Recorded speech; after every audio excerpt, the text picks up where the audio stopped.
வணக்கம் மாணவர்களே, இன்று 12ஆம் வகுப்பு வேதியியல் அலகு 2 பி தொகுதி தனிமங்கள் அதில் உள்ள 6வது வினா பார்க்க போகிறோம்.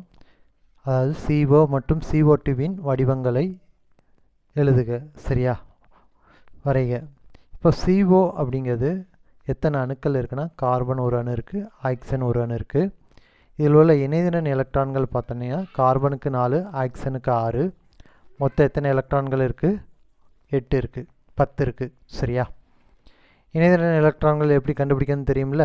கார்பனுடைய அணு எண் 6, இதுக்கு 8.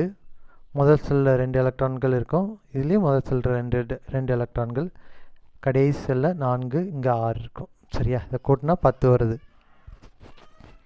அடுத்து கார்பன் மோனாக்சைடின் வடிவத்தை மட்டும் போடுங்க, கார்பனை மட்டும் போடுங்க. அது பக்கத்தில் ஆக்சிஜன் இருக்குது, ரெண்டுக்கு இடையில் ஒரே ஒரு பிணைப்பு போடுங்க.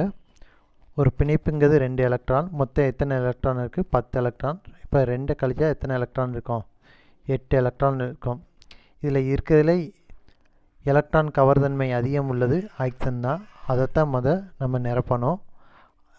6 எலக்ட்ரான்கள் நிரப்ப முடியும். ஏன்னா இதை சுற்றி எத்தனை? 8 எலக்ட்ரான்கள் தான் இருக்க முடியும். இந்த 6 எலக்ட்ரான்களை நிரப்பியாச்சு.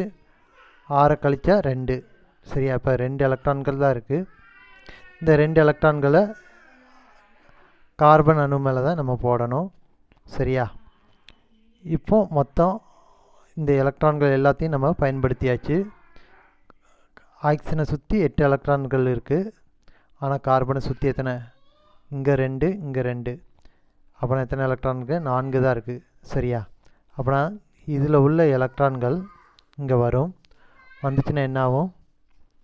இரட்டை பிணைப்பாக மாறும். இரட்டை பிணைப்பாக மாறும். இதில் 6 எலக்ட்ரான்கள், இது 4 எலக்ட்ரான்களாக மாறும். அடுத்தும் பாருங்கள், இதில் உள்ள எலக்ட்ரான் இங்கே வந்துடும். வந்ததுனால என்ன ஆகும்? முப்பிணைப்பாக மாறும்.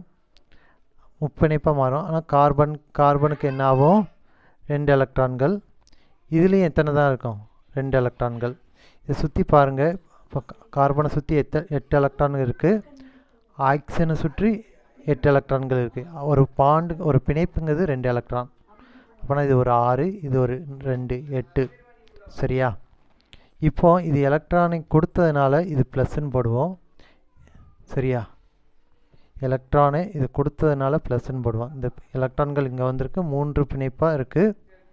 சரியா, இதுலேருந்து தான் நம்ம எலக்ட்ரான்கள் வந்திருக்கு. இது எலக்ட்ரானை கொடுத்தனால ப்ளஸ்ன்னு போடுவோம். இது எலக்ட்ரானை வாங்குறதுனால என்ன போடுவோம்? மைனஸ்ன்னு போடுவோம். ஏன்டா எலக்ட்ரான்கள், போதுமான எலக்ட்ரான்கள் இங்கே இருக்குது. சரியா, அடுத்து கார்பன் டை ஆக்சைடு பார்க்கலாம். CO2. கார்பனின் இணைதிறன் 4. சரியா, 4. ஆக்சிஜனின் இணைதிறன் 6. 2 அணுக்கள் இருக்கிறதுனால 2 × 6 12. மொத்த எலக்ட்ரான்கள் 16. சரியா, இப்போ கார்பன், ஆக்சிஜன் ரெண்டையும் போட்டுக்கோங்க. இதுக்கு இடையில் 2 பிணைப்பை போடுங்க. 2 பிணைப்பு போட்டோம். சரியா, 2 பிணைப்புங்கிறது 4 எலக்ட்ரான். மொத்தம் இதில் 4 பிணைப்பு இருக்குது. 4 பிணைப்புனா 8 எலக்ட்ரான் தான் இருக்குது மீதம். இதை சுற்றி 4 எலக்ட்ரான்கள் இருக்கிறதுனால இதில் 4 எலக்ட்ரான் போடுதோம். மொத்தம் 8 எலக்ட்ரான்கள் வரணும். அதுக்கடுத்து இதுலேயும் என்னது? 4 எலக்ட்ரான்கள் போடுதோம். சரியா, அடுத்து என்ன செய்யலான்னு பார்த்தீங்கன்னா, இதில் உள்ள எலக்ட்ரான்கள் இங்கே வருது. அப்போ இதோட இணைதிறன் 4 இருக்கிறது 5ஆக மாறும். 5 இருக்கக்கூடாது. இந்த எலக்ட்ரான் இங்கே ஷிஃப்ட் ஆயிரும். சரியா, அப்போ நான் என்ன செய்யலாம்?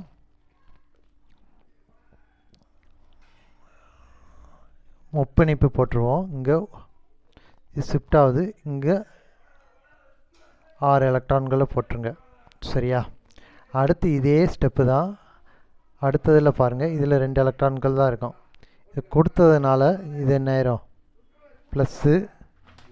சரியா, இது வாங்கினதுனால இது என்னது? மைனஸு. அடுத்து பாருங்கள், இந்த எலக்ட்ரான்கள் இங்கே வருது. அப்போனா கார்பனுக்கும் ஆக்சிஜனுக்கும் இடையில் என்ன ஆகும்? 3 பிணைப்பு ஆயிரும். இந்த 2 எலக்ட்ரான்கள் போட்டுருங்க. இதில் உள்ள எலக்ட்ரான் இங்கே வந்துடும். அப்போ என்ன ஆகும்? இது ஒற்றை பிணைப்பு ஆயிரும். இதில் 6 எலக்ட்ரான்கள் ஆயிரும். சரியா, அதனால் இது மைனஸு. இதை என்ன செய்யுங்க? ப்ளஸ்ன்னு போட்டுக்கோங்க. சரி, இதுதான் எனது கார்பன் டை ஆக்சைடின் அமைப்பு. சரியா, இப்படி தான் நம்ம போடணும்.